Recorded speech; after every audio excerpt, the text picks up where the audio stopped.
സമാന്തരമായ രണ്ട് രേഖ പോലാന്ന് ബൈബിൾ സ്കൂളിലൊക്കെ അങ്ങനെ പഠിപ്പിക്കാറുണ്ട്. സമാന്തരമായ രണ്ട് രേഖ പോലെ. ഇപ്പൊ ചിലര് ഉപദേശിമാരാകുന്നത് ബൈബിൾ സ്കൂളിലൊന്നും പഠിക്കാറില്ല. ഒറ്റ രാത്രി കൊണ്ട് ഉപദേശിയാകുക. ഞാനും ഈ ഇരിക്കുന്ന കർത്തൃദാസന്മാരൊക്കെ പലരും ബൈബിൾ സ്കൂളിൽ പഠിച്ചവരാ. അവിടെ പറയുന്ന ജോലിയൊക്കെ ചെയ്ത്, ഡ്യൂട്ടിയൊക്കെ ചെയ്ത്, അവിടെ താമസിച്ച്, പ്രായമുള്ള ദൈവദാസന്മാർ ബാഗുമൊക്കെ എടുത്തുകൊണ്ട് കൊടുത്ത്, എന്നേക്കാൾ കുറച്ചുകൂടെ പഴക്കമുള്ളവർക്ക് കുറച്ചുകൂടെ മനസ്സിലാകും. അവരുടെ വസ്ത്രമൊക്കെ കഴുകി. അതൊന്നും അടിമപ്പണിയല്ല, ശുശ്രൂഷയുടെ ഭാഗമാണ്. ചില ധരിക്കുന്നത് അടിമപ്പണിയാണ്. അവരാരും രക്ഷപ്പെടുകയില്ല. എന്നാൽ ഇത് പൂർണ്ണ സമർപ്പണത്തോടെ ചെയ്തവരെല്ലാം അനുഗ്രഹിക്കപ്പെട്ടിട്ടുണ്ട്. അടുത്ത സമയത്തും നമ്മുടെ ബഹുമാനപ്പെട്ട ടി എ ചെറിയാച്ചാൻ കുഞ്ഞാപ്പിച്ചായൻ പറഞ്ഞു, എന്നോട് പറഞ്ഞതാ, ഞാന് ഉണ്ണുണ്ണു സാറിന്റെ കൂടെ സന്തത സഹചാരിയായിട്ട് 20 കൊല്ലം ഉണ്ടായിരുന്നത്. അതിലും കൂടുതൽ വർഷമുണ്ടെങ്കിലും കൂടെ 20 കൊല്ലം സാറപ്പച്ചന്റെ കൂടെ. അത് പറഞ്ഞു നിർത്തിയേച്ച് പറഞ്ഞു, അതെനിക്ക് അനുഗ്രഹമായിരുന്നു. ഇപ്പൊ ഈ പ്രായമുള്ള ദൈവദാസന്മാരും ഒന്നും ഇഷ്ടമല്ല. അവരെ അങ്ങനെ പിള്ളേര് കളിയാ. ഞാൻ ആ ഭാഗത്തേക്ക് പിന്നെ വരുന്നുണ്ട്, അതുകൊണ്ട് ഇപ്പൊ എടുക്കുന്നില്ല. ശരി, കഴിയട്ടെ. തൊടുകൈക്ക് എന്തിനാ കയറി അവിടെ പറയാനേ?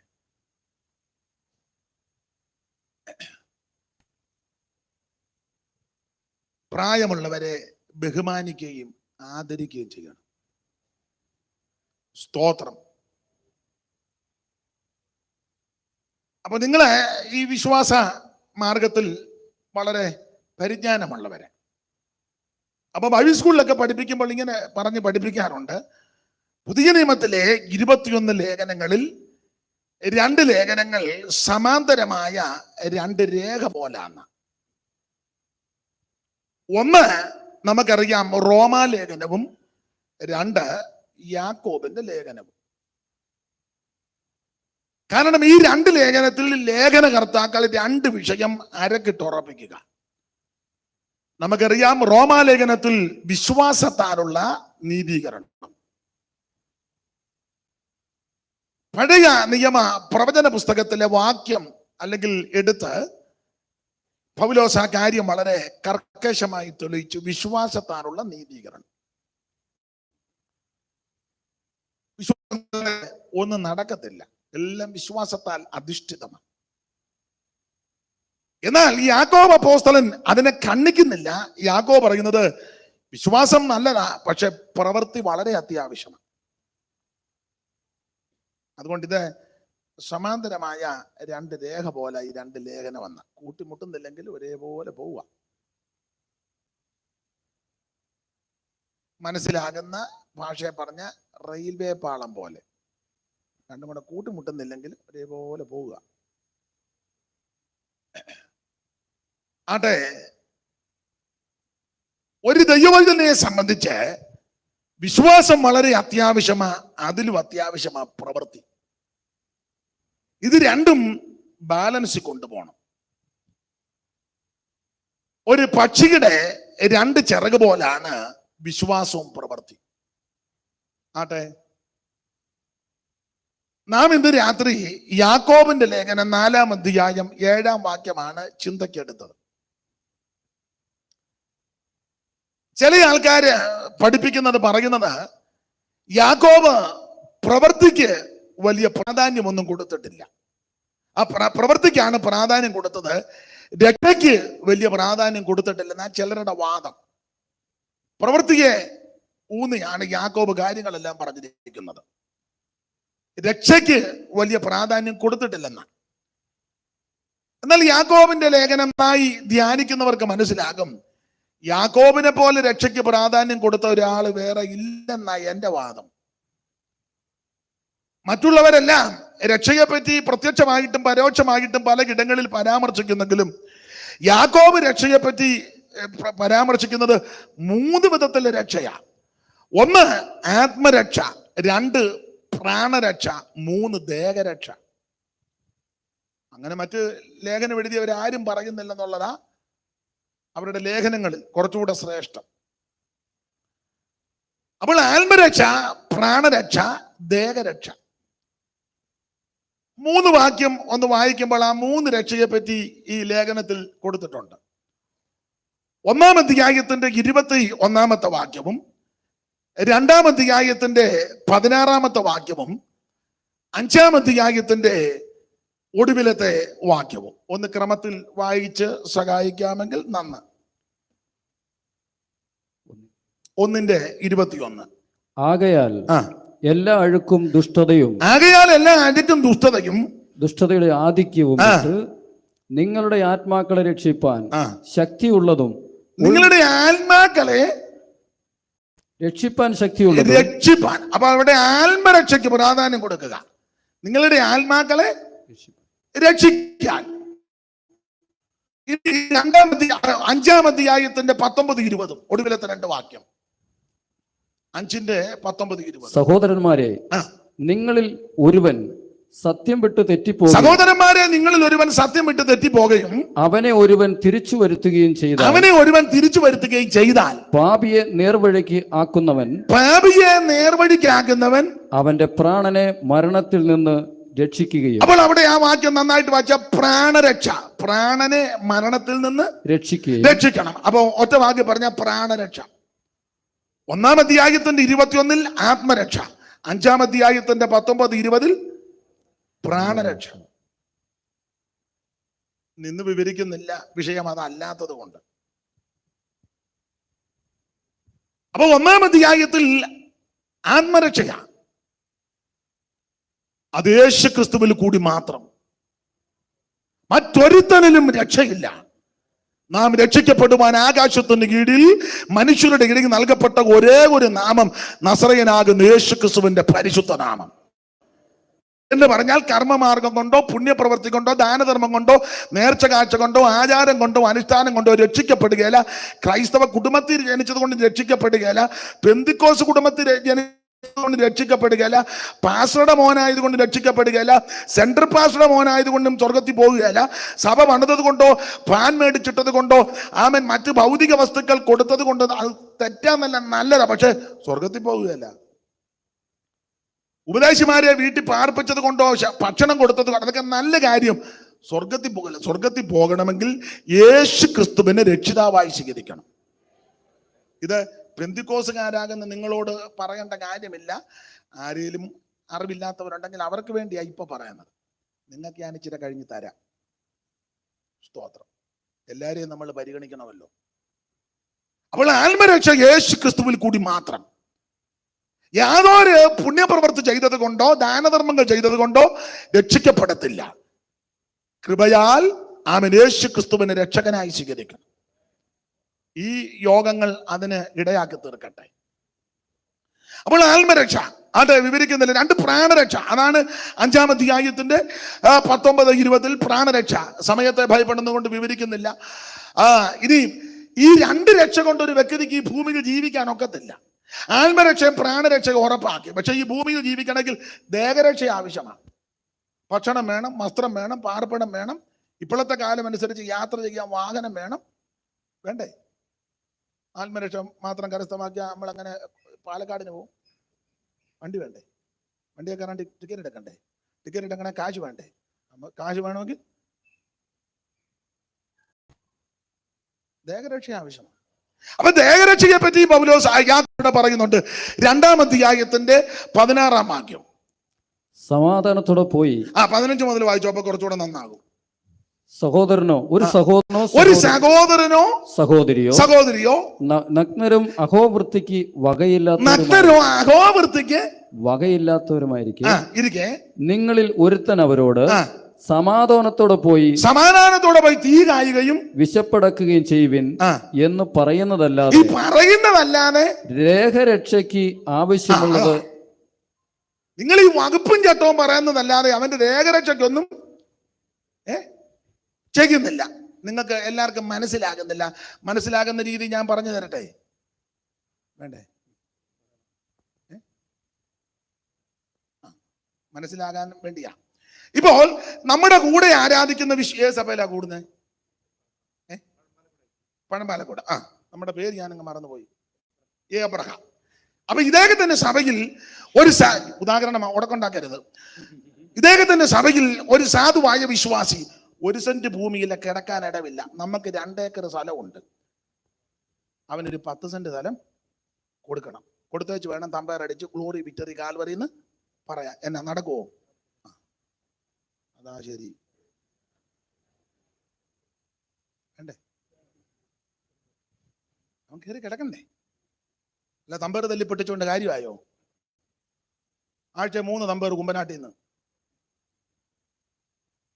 തമ്പേറ് വേണ്ടെന്നല്ല, തമ്പേറ് അടിക്കരുതെന്നുമല്ല, അവന്റെ ദേഹരക്ഷയ്ക്ക് ആവശ്യമുള്ള ചെയ്യണം. നിനക്ക് 10 ഷർട്ടുണ്ട്, നിന്റെ കൂടെ ആരാധിക്കുന്നവന് നല്ലൊരു ഷർട്ടില്ല, ഒരെണ്ണം അവന് കൊടുക്കണം എന്നുവെച്ച് വകുപ്പ് പറയണം. നിങ്ങളെല്ലാം ശ്വാസം വിട്. നിങ്ങൾ ഇങ്ങനെ ഇരിക്കുന്ന എന്തിനാ? ഞാൻ കാര്യം പറഞ്ഞെന്നല്ലേ ഉള്ളു. നിങ്ങൾ ശ്വാസം വിട്ടു, നെഞ്ചു വല്ലം കരുത്. സ്തോത്രം. നീ 2 കോടി 3 കോടി 4 കോടിക്ക് വീട് പണിയുന്നു, ദൈവം തന്നതാ, ഞാൻ എതിർക്കുന്നില്ല. നിന്റെ കൂടെ ആരാധിക്കുന്നതിന് ഒരു മുറി പണിതൊരു കഥക് വെച്ച് 2 ഷീറ്റ് ഇടാൻ നിർവാഹമില്ല. നിന്റെ പട്ടിക്കൂടിന്റെ കാശ് മതി അവന് 2 ഷീറ്റ് ഇട്ട് കൊടുക്കാൻ. എന്നാ വെച്ചാ കൊടുക്കുന്നവരില്ലെന്ന് ഞാൻ പറയത്തില്ല. പെന്തിക്കോസിനകത്ത് ഇത് ചെയ്യുന്ന 100 കണക്കിന് ദൈവമക്കളുണ്ട്. ഇനിയും അനേകർ ചെയ്യണം. അങ്ങനെ നാം ക്രിസ്തുവിന്റെ പത്രങ്ങളായി ശോഭിക്കണം. സ്തോത്രം. അങ്ങനെയൊക്കെ നമ്മൾ ചെയ്യാറുണ്ട്. ഈ ടീം പ്രവർത്തനം നടത്തണ്ടായിരുന്നു. നമ്മളിതൊന്നും ചെയ്യാതെ നെടുക നടന്നങ്ങ് ടീം പ്രവർത്തനമാണ്. നമ്മൾ ഇതെന്തേലും ഒന്ന് ചെയ്യാറുന്നേ ഇത്രയും പ്രവർത്തിക്കണ്ട, അവരോട് ഇങ്ങോട്ട് വന്ന്. സ്തോത്രം. ആട്ടെ, ഞാൻ ആ ഭാഗം അങ്ങ് വിടുക. നിങ്ങളുടെ ഇരിപ്പ് കണ്ടിട്ട് അവിടെ നിൽക്കാൻ തോന്നുന്നില്ല. ദൈവത്തിന്റെ മകത്ത്.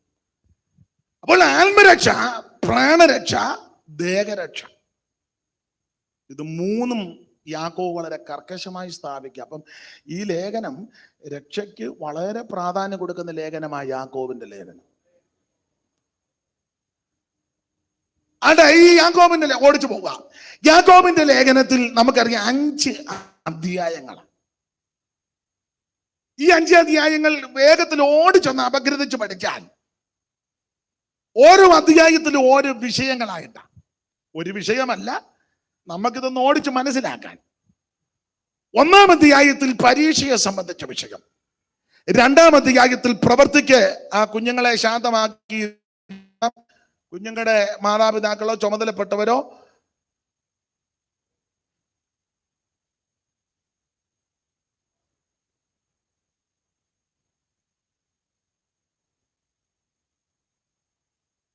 അപ്പൊ ശ്രദ്ധിക്കുക. 1-ാം അധ്യായത്തിൽ പരീക്ഷയെ സംബന്ധിച്ച വിഷയം. 2-ാം അധ്യായത്തിൽ പ്രവർത്തിക്ക് ഊന്നൽ കൊടുക്കുവാൻ ഊന്നി പറയുന്നു. 3-ാം അധ്യായത്തിൽ നാവിന് നിയന്ത്രണം ഏർപ്പെടുത്തണം. 4-ാം അധ്യായത്തിൽ ആത്മീക പോരാട്ടം. 5-ാം അധ്യായം യേശുക്രിസ്തുവിന്റെ പ്രത്യക്ഷത. 5 വാക്യം വായിക്കാം. 1-ാം അധ്യായത്തിന്റെ 12-ാം വാക്യവും, 2-ാം അധ്യായത്തിന്റെ 14-ാം വാക്യവും, 3-ാം അധ്യായത്തിന്റെ 5-ാം വാക്യവും, 4-ാം അധ്യായത്തിന്റെ നമ്മുടെ കുറുവാക്യം 7-ാം വാക്യവും, 5-ാം അധ്യായത്തിന്റെ 7-ാം വാക്യവും, 1-ന്റെ 12-ാം പരീക്ഷ സഹിക്കുന്ന 1-ാം അധ്യായത്തിൽ പരീക്ഷയെ സംബന്ധിച്ച പരീക്ഷ സഹിക്കുന്ന മനുഷ്യൻ ഭാഗ്യവാൻ. ഇനി 2-ാം അധ്യായം പ്രവർത്തിക്ക് 2 സഹോദരന്മാരെ, ഒരുത്തൻ തനിക്ക് വിശ്വാസമുണ്ടെന്ന് പറയുകയും പ്രവൃത്തികൾ ഇല്ലാതിരിക്കുകയും ചെയ്താൽ ഉപകാരമെന്ത്? എന്തോ ഉപകാരം. അപ്പൊ പ്രവൃത്തിക്ക് ഊന്നൽ കൊടുക്കുന്നു. 3-ന്റെ 5. അങ്ങനെ തന്നെ നാവും ചെറിയ അവയവം എങ്കിലും വളരെ വമ്പ് പറയും. അപ്പൊ നാവിന് നിയന്ത്രണം. 4-ാം അധ്യായത്തിന് നമ്മൾ കുറുവാക്യമാണ്. എതിർത്ത് നിൽപ്പീൻ. ആകയാൽ നിങ്ങൾ ദൈവത്തിന് കീഴടങ്ങുവിൻ, പിശാചിനോട് എതിർത്ത് നിൽപ്പീൻ. അപ്പൊ ഒരു പോരാട്ടമാണ്, എതിർത്ത് നിൽക്കണം. 5 യേശുക്രിസ്തുവിന്റെ പ്രത്യക്ഷത. 5-ന്റെ 7. എന്നാൽ സഹോദരന്മാരെ, കർത്താവിന്റെ പ്രത്യക്ഷത വരെ. അപ്പൊ ശ്രദ്ധിക്കുക, വേഗത്തിൽ പഠിപ്പാൻ 5 അധ്യായം അപഗ്രഥിച്ചൊന്ന് ഓടിച്ച് പഠിച്ചാൽ 1-ാം അധ്യായത്തിൽ പരീക്ഷയെ സംബന്ധിച്ച്, 2-ാം അധ്യായം പ്രവർത്തിക്ക് ഊന്നൽ കൊടുക്കുന്നു, 3-ാം അധ്യായത്തിൽ നാവിന് നിയന്ത്രണം, 4-ാം അധ്യായത്തിൽ ആത്മീക പോരാട്ടം, 5-ാം അധ്യായം യേശുക്രിസ്തുവിന്റെ പ്രത്യക്ഷത. അത് ഒന്ന് ഓടിച്ച് പറഞ്ഞ് നമ്മളെടുത്ത വാക്യത്തിൽ വന്ന് കൃത്യസമയത്ത് നിർത്തണമല്ലോ. അതുകൊണ്ടാണ് ഒന്നാം അധ്യായത്തിൽ പരീക്ഷ സഹിക്കുന്ന മനുഷ്യൻ ഭാഗ്യവാൻ.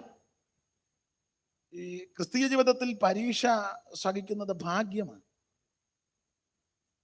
എന്നാൽ നമ്മുടെ അജ്ഞത കൊണ്ടാണോ, അറിവുകേട് കൊണ്ടാണോ, അതോ ഇനി ഇങ്ങനെ പിന്തുടർച്ച വന്നത് കൊണ്ടാണോ, എന്തെങ്കിലും ഒരു പരീക്ഷയോ പ്രശ്നമോ വന്നാൽ നമുക്കത് സഹിക്കാൻ താല്പര്യവുമില്ല. ഉടനെ നമ്മളത് മാറിപ്പോകാൻ ഉപവസിച്ച് പ്രാർത്ഥിക്കുക. എന്തേലും ഒരു പരീക്ഷയോ പ്രതിസന്ധിയോ വന്നാൽ ഉടനെ നമ്മളത് മാറിപ്പോകാൻ ഉപവസിക്കുക. പാസ്റ്ററോട് പറയും, പാസ്റ്ററെ ചില പരീക്ഷകളുണ്ടെന്നാണ് ദൈവാത്മാവ് പറഞ്ഞിരിക്കുന്നത്, അതുകൊണ്ട് ഞങ്ങളുടെ വീട്ടിലൊരു 3 ദിവസം അടിയന്തരമായിട്ട് ഉപവാസ പ്രാർത്ഥന. ഈ അടിച്ചു പ്രാർത്ഥിക്കുന്ന ആരെങ്കിലും ഉണ്ടെങ്കിൽ അവരെയും കൂടെ, പാസ്റ്ററുടെ അറിവിൽ ആരെങ്കിലും ബന്ധനം അഴിക്കുന്നവരുണ്ടെങ്കിൽ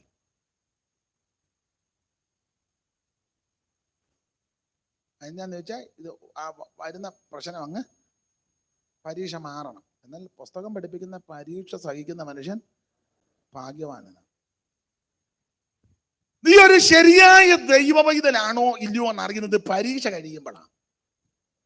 അല്ല, പരീക്ഷ സഹിക്കുന്ന മനുഷ്യൻ ഭാഗ്യവാൻ. അടുത്ത പദം, അവൻ കൊള്ളാവുന്നവനായി തെളിഞ്ഞ ശേഷം. അപ്പൊ ഈ പരീക്ഷ കഴിയുമ്പോഴാ ആളെങ്ങനെ ഉണ്ടെന്ന് തെളിയുന്നത്. ആളെങ്ങനെ ഉണ്ടെന്ന് ഈ ഉദാഹരണം ഞാൻ പറയാറുണ്ട്, നിങ്ങൾക്കും അറിയാം. ഈ സ്കൂളിൽ പഠിക്കുന്ന പിള്ളേര് ഉഴപ്പം പിള്ളേരുണ്ട്. ക്ലാസ്സിൽ കയറുകയില്ല, അന്നുള്ള പോഷൻ പഠിക്കുകയില്ല, അഥവാ ക്ലാസ് കയറിയ ടീച്ചറെ ശ്രദ്ധിക്കത്തില്ല, പിള്ളേരുമായിട്ട് കൂട്ടുകൂടി ഉഴപ്പി നടക്കുക, വീട്ടിൽ വന്നാലും പഠിക്കുകയില്ല. ഇങ്ങനെ ഉഴപ്പുന്ന പിള്ളേരുണ്ട്. അങ്ങനെ ഉഴപ്പന്മാരായ പിള്ളേര് പണ്ടത്തെ പരീക്ഷകൾ, പഴയ ഞങ്ങളുടെ നാട്ടിലെ രീതി വെച്ചാൽ, ഇവിടുത്തെ എനിക്ക് അറിയത്തില്ല, എന്തെങ്കിലും അപാകതയുണ്ട് നിങ്ങളങ്ങ് പൊറുക്കണം. പണ്ട് എൻ്റെ കുഞ്ഞുനാളില്, നിങ്ങൾ പലരുടെയും കുഞ്ഞുനാളിൽ പരീക്ഷകൾ, സ്കൂളിലെ പരീക്ഷ ഇങ്ങനെ പറയുന്നത്, ഓണപ്പരീക്ഷയും ക്രിസ്തുമസ് പരീക്ഷയും വലിയ പരീക്ഷയും.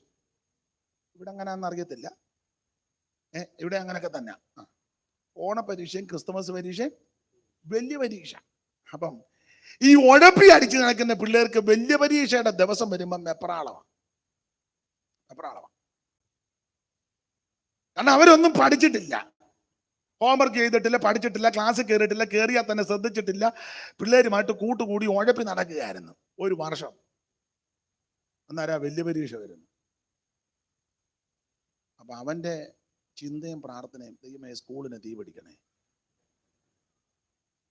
ക്ലാസ് ടീച്ചർ ചത്തുപോണേ,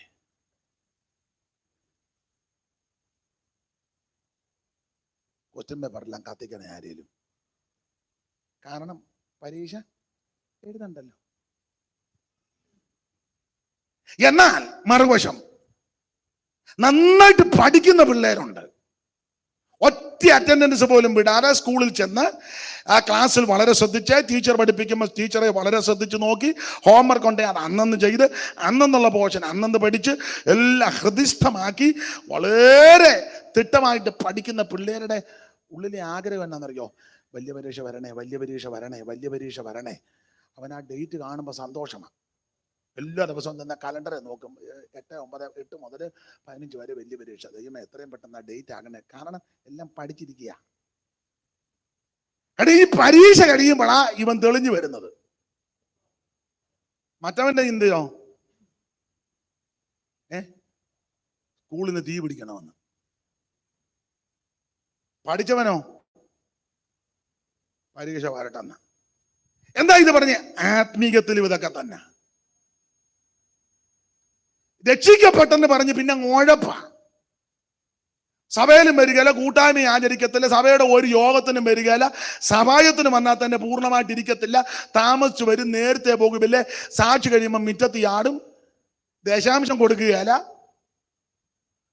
കൈയടിക്കത്തില്ല, പാടുകയില്ല, ആരാധിക്കത്തില്ല, പ്രാർത്ഥിക്കത്തില്ല, ഉപവസിക്കത്തില്ല, ദൈവമക്കളുമായുള്ള ആത്മീക ബന്ധമില്ല, വേറെ പുസ്തകം വായിക്കത്തില്ല, ഒരു കുഞ്ഞുങ്ങളോട് സുവിശേഷം പറയത്തില്ല, ഒരു വീട്ടിൽ കയറി ഒരു സുവിശേഷം പറഞ്ഞിട്ടില്ല, ആമൻ പാടത്തിൽ ചെയ്യാത്തവരുണ്ട്. അവർക്ക് പേടിയാ പരീക്ഷ. അവരാ പറഞ്ഞത്, അടിക്കുന്ന പാസ്റ്റർമാരെ ആരേലും, ചൊല്ലി അടിക്കുന്നവരാരേലും ഉണ്ടോ? കൂടൽ കുഞ്ഞുഞ്ഞോ, വാര്യാവര യോനാച്ചനോ, പത്തിച്ചറ യോനാച്ചനോ, അഞ്ചൽ ജോർജ് കുട്ടിയോ, ML ജോർജ് കുട്ടിയോ, കൊളക്കട കുഞ്ഞമ്മയോ? കാരണം ഇത് മുഴുവൻ ഉഴപ്പാ. എന്നാൽ വിശുദ്ധിയോടെ, വിശ്വസ്തയോടെ, പരമാർത്ഥതയോടെ വചനപ്രകാരം ജീവിക്കുന്ന ദൈവമക്കൾക്ക് പരീക്ഷ വിഷയമല്ല. Price the Lord. അവർക്ക് പരീക്ഷ വിഷയമല്ല.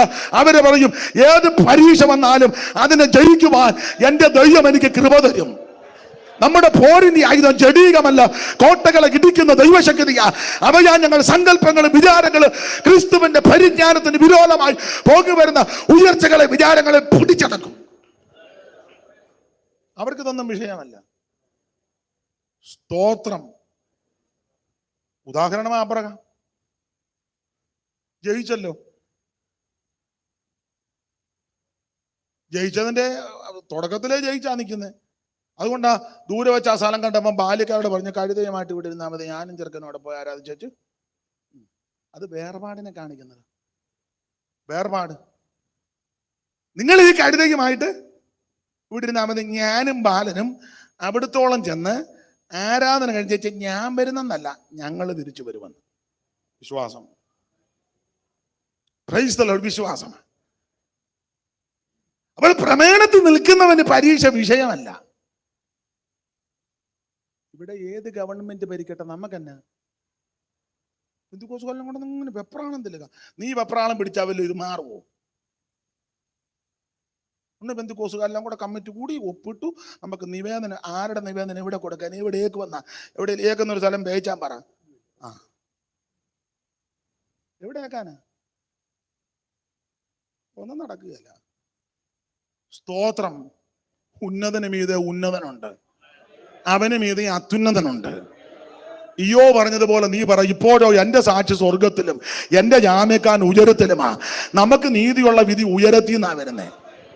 ഇഷ്ടപ്പെട്ട പാർട്ടിക്ക് വോട്ട് ചെയ്തോണം, പക്ഷെ നീ ഇത് ഗുണം വരുത്തുമെന്നും പറഞ്ഞൊന്നും ചെയ്യണ്ട. ഇന്ന ഗവൺമെന്റ് കയറിയാണ് നമുക്ക് ഗുണം വരുത്തും. ഉടനെ പാസ്റ്റർമാർ വരെ ഇപ്പം പാർട്ടിക്ക് വേണ്ടി. പിന്നെ നമ്മുടെ സഭയെ വിളിച്ച്, നമ്മുടെ സഭ ഇവർക്കുള്ളതാണോ സഭ? ആണോ? അവർക്കുള്ളതാണോ സഭ? സഭ ദൈവമക്കൾ, രക്ഷിക്കപ്പെട്ട ദൈവമക്കൾക്ക് ആരാധിക്കാനും സ്വോത്രം ചെയ്യാനുമാണ്. സഭാകുകളിലായി ഇപ്പം മീറ്റിംഗ് നടക്കുന്നത്. ഞാൻ പറഞ്ഞത് മനസ്സിലാകുന്നില്ലേ? ഞാൻ എന്തെങ്കിലും അപാകത പറഞ്ഞോ ഉണ്ടെങ്കിൽ പറഞ്ഞ് തിരുത്തി തരണം. ഹല്ലേലൂയ. സഭ അതിനുള്ള സ്ഥലമല്ല. ഒരാഴ്ച മുഴുവൻ ദൈവം നിന്നെ നടത്തി. ഒരാഴ്ച മുഴുവൻ നിന്റെ കുടുംബത്തെ നിന്നെ സൂക്ഷിച്ചു. ആ ഒരാഴ്ച തികയുമ്പോൾ ഒന്നിച്ചു കൂടുന്നത് ആമൻ ദൈവത്തെ ആരാധിക്കാനാ, ദൈവത്തിന് നന്ദി അർപ്പിക്കാനാ, ദൈവത്തെ മഹത്വപ്പെടുത്താനാ. അല്ലാതെ ആമൻ പാർട്ടിയുടെ മീറ്റിംഗ് വെക്കാനും ആമൻ വേറെ മീറ്റിംഗ് വെക്കാനല്ല ദൈവസഭ. അങ്ങനെ മീറ്റിംഗ് വെച്ചാൽ അടിച്ച് നിന്റെ ആണപ്പല് ദൈവം തകർക്കും. നമുക്ക് നാളെ യോഗമില്ലല്ലോ വൈകിട്ട്, എന്നാ ഇന്ന് പറഞ്ഞേച്ചങ്ങ് പോയേക്കാം. അതിൽ ഈ ഒടുവിലത്തെ രാത്രി എന്നെ വിളിച്ചത് തന്നെ നന്നായി. ഇടയ്ക്കാ വന്ന് പറഞ്ഞിരുന്നെങ്കിൽ പിന്നെ അതാകെ. സ്തോത്രം. സഭ ദൈവത്തെ ആരാധിക്കാനുള്ള തലവാ. അല്ലാതെ കമ്മ്യൂണിസ്റ്റ് പാർട്ടിക്കും കോൺഗ്രസിനും BJPക്കും ആമൻ കമ്മിറ്റി കൂടി തീരുമാനിക്കാനുള്ള സ്ഥലമല്ല സഭ. ഞാൻ നെന്മാറക്കാരോട് മാത്രമോ ഈ മലബാർ സൗത്ത് സോണലിനോട് മാത്രമല്ല പറഞ്ഞത്, ലോകമെമ്പാടുമുള്ള സകല പെന്തിക്കോസുകാരോടുമാണ്. പിന്നെ ഇവിടെ ഇപ്പം മൈക്ക് കിട്ടി, നിങ്ങൾ ഇരിക്കുന്നതുകൊണ്ട് ഇവിടെ അങ്ങ് പറയുന്നേ ഉള്ളൂ. ഇത് വേറെ സ്ഥലമായിരുന്നേ അവിടെ പറയും. എല്ലാവർക്കുമുള്ള സന്ദേശമാണ്. സ്തോത്രം. നിങ്ങൾക്ക് ഇഷ്ടപ്പെട്ട പാർട്ടിക്ക് വോട്ട് ചെയ്തോണം, പക്ഷെ സഭയ്ക്കകത്ത് എന്നാ നിങ്ങൾക്ക് ചിലർക്കൊരു പരുവക്കേട് പോലെ. സ്തോത്രം. സഭ ദൈവത്തിൻ്റെതാ. Praise the Lord. Praise the Lord. ആട്ടെ, ഞാൻ അങ്ങനെ നിന്നാൽ അങ്ങനെ അങ്ങ് പോകും. അതുകൊണ്ട് വെറുതെ എന്തിനാ ഒരു അസ്വസ്ഥത ഉണ്ടാക്കുന്നത്? ദൈവത്തിന് മഹത്വം. നമുക്ക് വേണ്ടി ഒരുവൻ ഉയരത്തിലുണ്ട്. അവിടുന്ന് സകലം നിയന്ത്രിക്കുന്നത്. അപ്പൊ പരീക്ഷ സഹിക്കുന്ന മനുഷ്യൻ ഭാഗ്യവാൻ. ഞാൻ ഓരോ അധ്യായത്തിലും കയറി ഇങ്ങനെ പോയാൽ എടുത്ത വിഷയം പറയാനൊക്കത്തില്ല. അതുകൊണ്ട് 2, 3, 4, 5 അധ്യായത്തിലെ കാര്യങ്ങൾ പറയാണ്. എടുത്ത വാക്യത്തിൽ നിന്ന് ചില കാര്യങ്ങൾ ചിന്തിക്കുക. അതിനെ സമയമുള്ളത്. അതുകൊണ്ടാണ്. അപ്പൊ 4:7 വായിച്ചോ ദൈവദാസനെ. ആകയാൽ നിങ്ങൾ ദൈവത്തിന് കീഴടങ്ങുവീൻ. ആകയാൽ നിങ്ങൾ ദൈവത്തിന് കീഴടങ്ങുവീൻ. പിശാചിനോട് എതിർത്ത് നിൽപ്പീൻ. എന്നാൽ അവൻ നിങ്ങളെ വിട്ട് ഓടിപ്പോകും. ഇവിടെ യാക്കോബ് അപ്പോസ്തലൻ പറയുകയാ, പിശാചിനോട് എതിർത്ത് നിൽപ്പീൻ, എന്നാൽ അവൻ നിങ്ങളെ വിട്ട് ഓടിപ്പോകും. എതിർത്ത് നിൽപ്പീൻ, എന്നാൽ അവൻ നിങ്ങളെ വിട്ട് ഓടിപ്പോകും. എതിർത്ത് നിന്നില്ലെങ്കിലോ? എതിർത്ത് നിന്നാൽ അവൻ നിങ്ങളെ വിട്ട് ഓടിപ്പോകും. എതിർത്ത് നിന്നില്ലെങ്കിലോ? അപ്പൊ എതിർത്ത് നിന്നാൽ ഓടിപ്പോകും, എതിർത്ത് നിന്നില്ലെങ്കിൽ എന്ത് സംഭവിക്കും? അതാ ഇന്ന് രാത്രിയിലെ വിഷയം. എതിർത്ത് നിന്നാൽ ഓടിപ്പോകും, എതിർത്ത് നിന്നില്ലെങ്കിൽ എന്ത് സംഭവിക്കും? അതാണ് ഇന്ന് രാത്രിയിലെ വിഷയം. ഞാൻ സാധാരണ ഈ ഭാഗം സംസാരിക്കുമ്പോൾ ഇങ്ങനാ പറയുന്നത്, ഈ എതിർത്ത് നിന്നാൽ അവൻ നിങ്ങളെ വിട്ട് ഓടിപ്പോകും, എതിർത്ത് നിന്നില്ലെങ്കിൽ എന്ത് സംഭവിക്കും?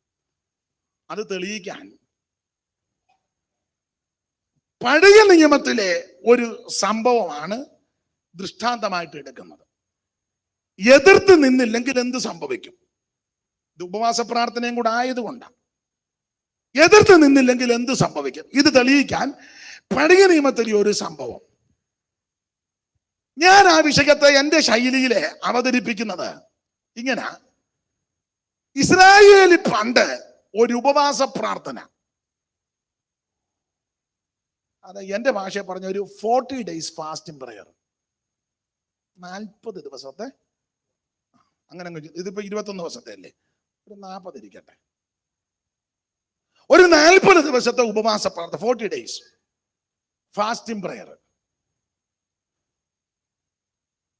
ഇപ്പോഴത്തൊക്കെ ഫാസ്റ്റിംഗ് പ്രയറിലൊക്കെ ഈ ഫാസ്റ്റിംഗ് പ്രയർ എന്നങ്ങനെ ചിലയിടത്തേ വെക്കുകയുള്ളൂ. ഉപവാസ പ്രാർത്ഥന അല്ല, ഈ തീമഴ, അഗ്നിമഴ, മാരി, ഡുനാമീസ്,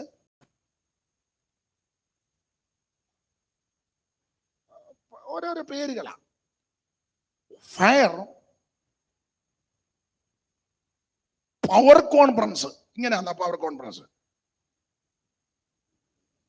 നിങ്ങൾ അങ്ങോട്ടും ഇങ്ങോട്ടും നോക്കിക്കേ.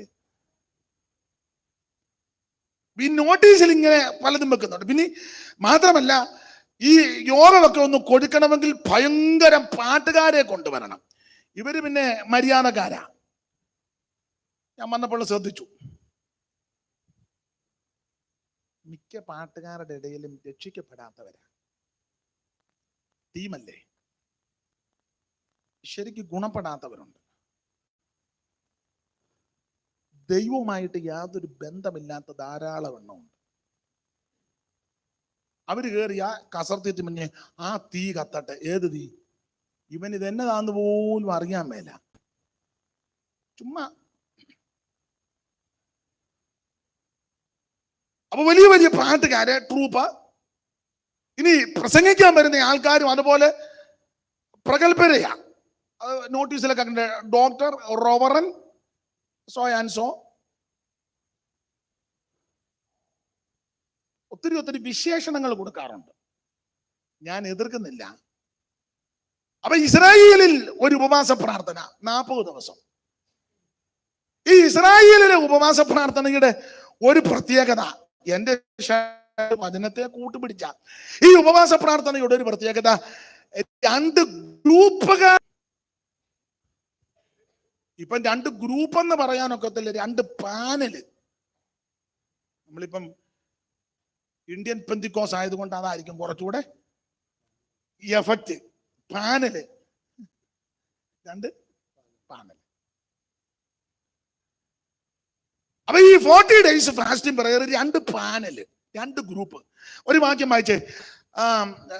ശമൂവേലിന്റെ 1-ാം പുസ്തകം 17-ാം അധ്യായത്തിന്റെ 3, 2 പാനല്, 2 ഗ്രൂപ്പ്.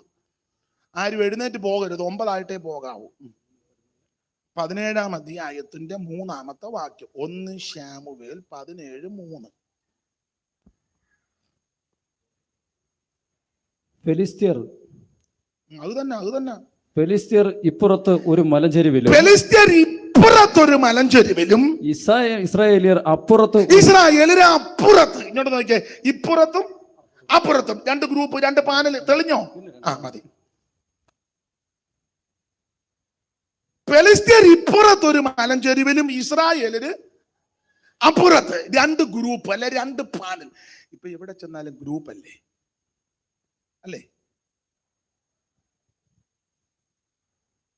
മിക്ക സഭകളിൽ ചെന്നാലും ഗ്രൂപ്പിസമാണ്. പിണങ്ങരുത്, പിണങ്ങിയാലും എനിക്കൊന്നുമില്ല.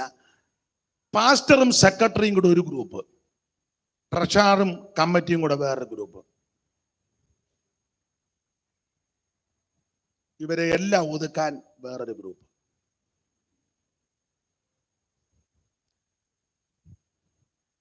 ചില സഭകളിൽ ചെന്നാൽ അമേരിക്കക്കാരെല്ലാം കൂടെ ഒരു ഗ്രൂപ്പ്, പേർഷ്യക്കാരെല്ലാം കൂടെ ഒരു ഗ്രൂപ്പ്, ലണ്ടൻ എല്ലാം കൂടെ ഒരു ഗ്രൂപ്പ്, നാടൻ എല്ലാം കൂടെ വേറൊരു ഗ്രൂപ്പ്. വേറെ ചില സഭകളിൽ ചെന്നാൽ നല്ലതുപോലെ വെളുത്തതെല്ലാം കൂടെ ഒരു ഗ്രൂപ്പ്, നല്ലതുപോലെ കറുത്തതെല്ലാം കൂടെ ഒരു ഗ്രൂപ്പ്, ഇരുനിറമെല്ലാം കൂടെ ഒരു ഗ്രൂപ്പ്, വിളറിയതെല്ലാം കൂടെ വേറൊരു ഗ്രൂപ്പ്.